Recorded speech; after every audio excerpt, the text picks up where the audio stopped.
So yun po guys, and magandang araw po ulit sa lahat, especially po sa mga charity viewers po dyan ng PB Team at sa mga Chris Paunatics po na nagmamahal sa tambalan ni Krista at saka ni Sir Paul, ang tambalang Chris Pau. So in this video naman po is another topic po yung pag-uusapan po natin. Ito po ay isa din po sa kumbaga nangyari doon sa naging vlog nga po nila Krista at saka ni Sir Paul na nagkukulitan, naglalambingan po sila sa T-race po ng barko na kanilang sinakyan.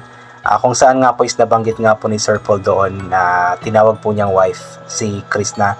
Kasi may ka-video call po yata doon si Madam Yola na kakilala ni Sir Paul. Tapos ipinakilala nga po niya si Krishna na may wife nga daw. Asawa nga daw po niya. So alam kong pag nang sinabi nga po ni Sir Paul yun is talagang grabe po yung kilig ng mga viewers, ng mga supporters po ng Chris Pau, yung Chris Paunatics. Alam po sobrang kinilig po ang lahat pagkasabi nga po ni Sir Paul noon na wife nga po niya si Krishna. Kasi alam ko na majority po talaga ng mga Chris Paunatics, mga nagmamahal po sa Chris Pau is talagang andun po yung kagustuhan po nila na maging mag-asawa na po talaga sila Sir Paul, yung maging or ikakasal na sila. Kumbaga maging wife na po talaga ni Sir Paul si Krishna at maging husband na po talaga siya ni Krishna. Alam ko yung mga majority po talaga, 99% po is gustong-gusto po talaga, or maybe 100% pa nga po is gustong-gusto po talaga ng mga tao na yun na nga po ang mangyari, maging mag-asawa na nga po sila. Kaya nung ipinakilala nga po ni Sir Paul si Krishna bilang wife nga po niya is talagang biglang tumibok yung mga puso po natin sa sobrang kilig at sa sobrang tuwa. At alam ko na mangyayari po iyon, pero for now, lagi ko pong sinasabi na since bago pa lamang po sila, nasa po sila, nasa getting to know each other stage pa po sila. So bigyan muna natin sila ng pagkakataon na makilala pa lalo ang bawat isa bago sila mag-decide na magpakasal. Kasi kung sila talaga, sila po talaga ang magkakatuluyan habang buhay balang araw. Kahit ilang taon pa yang lumipas, kung sila talaga sila po talaga. Kasi kung madaliin po natin na ikakasal na kaagad sila, so hindi po yun din maganda. Alam ko po yun na yun din po yung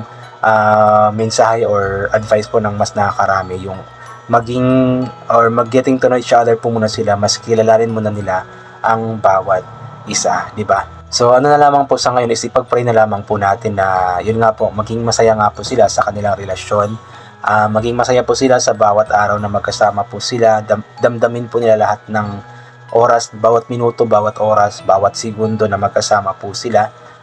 Since nasa getting to know each other stage pa lamang po sila, so mas kilalanin pa po nila ang bawat isa. And nakakatuwa lamang din po talaga sila, talagang nagbibigay po sila ng kilig po sa atin yung sabi ko nga dati na hindi po talaga ako mahilig na mag-idolize or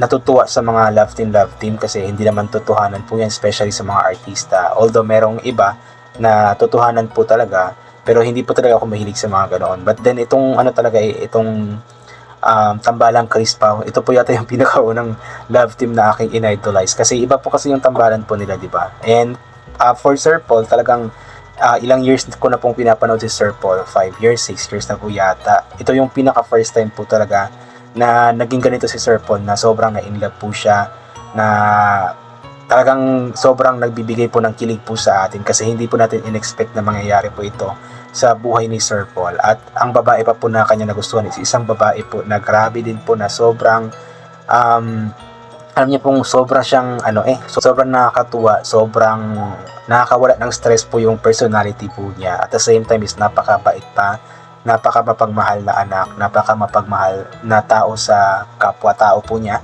Kaya nakakakilig kaya abang-abang po palagi yung mga vlogs po na ginagawa po nila.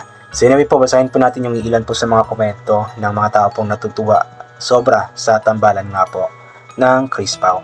Ayun po kay Eki Ebena, ayun, ang sarap pakinggan mong sinabi ni Sir Paul na may wife. Ingat kayo palagi Sir Paul in Krishna and PBT. Yun nga po, talagang napakasarap sa tenga po nung sinabi ni Sir Paul yun Although ilang segundo lamang po yun, pero yung impact po nun is nanatili po sa atin ng grabe, sobrang tagal. At alam ko mananatili po ito sa puso't isip po natin habang buhay, yung sinabi ni Sir Paul na wife nga po niya si Krishna. Ayan.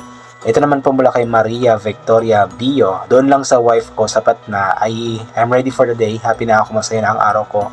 Ingat kayong lahat na Chris Paunatics. Oo nga po, yun, doon pa lang po sa linyang iyon po is talagang paldo na po ang lahat ng mga viewers ng ng Chris Pao. Doon pa lamang po is talagang ramdam na po natin kung gaano po kamahal ni Sir Paul. Si Chris na ramdam na po natin kung gaano po kagusto ni Sir Paul. Si Chris na maging asawa po niya, maging kabiyak po niya habang buhay. At talagang para sa ating mga viewers, paldo po yun para sa ating mga puso, para sa ating mga idol na si Chris na siya kasi Sir Paul. From Mil Balaba, o di ba ang saya-saya nila kasi magkasama silang dalawa. Kung hindi sinama si Chris, malungkot sila pareho ngayon kasi matagal din sila magkakalayo. Kaya gugugo Chris Pao, enjoy your moment. Totoo po yun kung sakali man na hindi talaga nakasama si Chris na ay hindi po mangyayari itong ganito kasaya, ganito kakilig po na pangyayari nga po doon sa barko. Kasi kung wala si Chris na, syempre ang vlog nila Sir Paul, sila lang din doon, mga ka-team nga po niya, walang kiligan. Then si Chris na naman is ang vlog po niya siguro maybe sa kanyang pamilya or doon sa PB house, ganoon lang. So walang kilig moments kasi nga po hindi sila magkasama. But then dahil nga po nagkasama sila papuntang Mindoro, ay talagang kilig to the match nga po. Paldo sa kakiligan nga po ang mga viewers. From Neri Camacho, sobrang sweet naman po kayo Chris Pao, nakakaingit naman kayong dalawa. Magmahalan kayong dalawa hanggang dulo. I love you both of you, God bless all PBTs, mag-iingat kayong lahat. Ayan, yun nga po, sobrang sweet nga po talaga nila doon sa sa terrace nga po ng barko. Nakakatuwa lamang para pong parang si Jack tsaka si Rose na sobrang sweet nga po dun sa Titanic. Pero yun, thanks God, hindi naman nangyari yung nangyari sa Titanic sa kanila. Naging maayos naman po yung kanilang paglalayag. At nakarating nga po sila ng Manila ng ligtas nga po. And I believe baka parang nasa biyahe na po sila papuntang Mindoro or baka nasa Mindoro na nga po sila ngayon. Hindi ko pa alam, hindi ko pa alam yung update, I mean. Dove Solidad, ayan. Grabe, nalimot na tuloy ako sa iko-comic ko kasi ang haba ng leg ko na nakangisi. Parang nabura ang lahat na nasa isip ko. Ay basta dan thumbs up na no skip ads po. Go lang, Sir Paul. Nakakatulong ka na sa mahirap. Napasay mo pa kami sa nanonood. Sana kayo na talaga. Relate ako kay Krista. 20 years din ang gap namin mag-asawa. Basta ang importante, masaya. Parang na mental block po si Madam dahil nga po sa sobrang kilig sa ginawa nga po ng Chris Pao na nakaka-mental block din naman talaga. Yan talagang mawala ka sa sarili dahil nga po sa sobrang tuwa, sobrang saya, sobrang kilig nga po sa ginawa po ng Chris Pao. Eden Kuwait Channel, ayan, ang saya kong napanood kayong ganyan dalawa, punong-puno ng pagmamahal, watching from my home Kuwait, so happy today with you guys, love you both. Yun nga po, nakakatuwa po talaga yung silang dalawa po, talagang ramdam po natin yung pagmamahalan po nilang dalawa at sobrang sweet po nila. Talagang ramdam po natin yung talagang genuine po yung nararamdaman po nila sa bawat isa.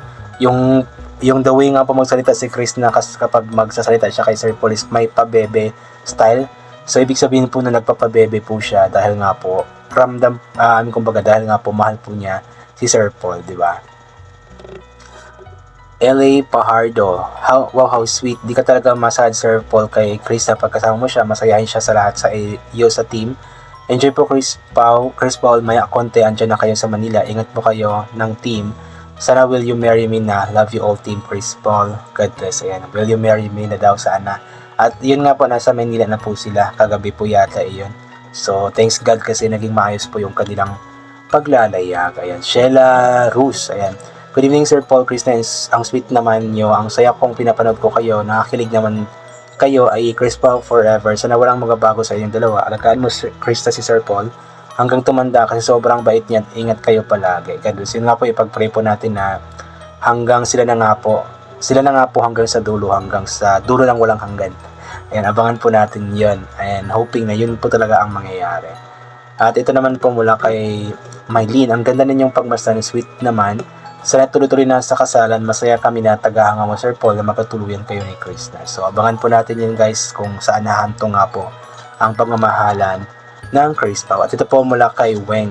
Yes, ang sweet nyo, tignan, happy as to watch. Hoping na kayo talaga nakatadhana ni Sir Paul Joseph Tesalona, Pugong Biyahero, Peking Koreana, Chris na. We're looking forward for you become as one. Stay strong your relationship as BF and GF. Enjoy lang kayo at ingat kayo palagi. PB Team, God bless yan. So yun po, I think hanggang dito na lamang po muna ito. God bless and bye for now po.